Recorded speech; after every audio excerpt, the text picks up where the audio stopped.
Yeah, it was very competitive. It was a game of two different styles.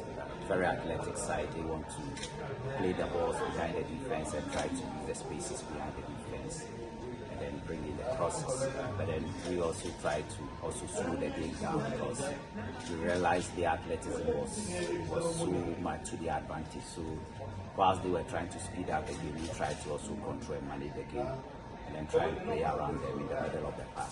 And try to go to the side, bring it across, and then score. So if you look at the two goals we scored, that was basically the style. We try to keep control of the ball in the middle of the park, tease them in, wait for the space on the side, and bring the crossing for the connection. How important was this victory for Ghana?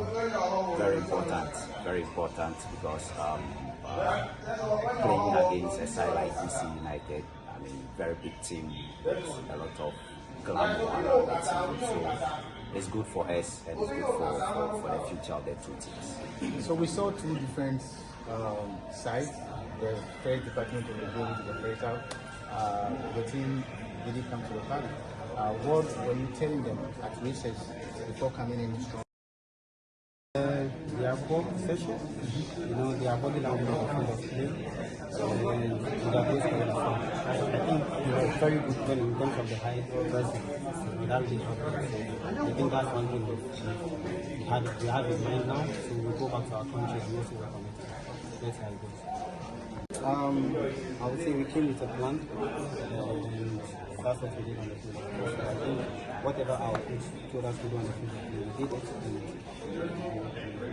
we got a win. So basically that's it. So you are playing against a team that has been playing together, but your side was put together just in 3 days. How were you able to communicate and then understand the system of the coach ahead of the game? So we are family.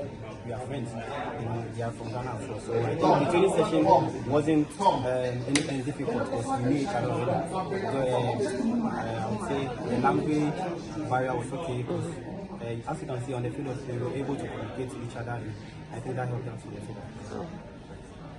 How different is this for you as a Ghanaian player playing here in America against American players? How different is it for you playing in America against the American team? I would say the facilities are good, and they play as a team, and their telepathy was there, and yeah, so basically I think it was something interesting. What was that dressing room pep talk that you guys had during recess? Because you came in stronger in the second half as compared to what we saw in the first half. Okay, so the first half, I think they were in control of the game. So when we came back from the first half, our coach told us to, high pressing. So that's what we did, and I think we did. Okay.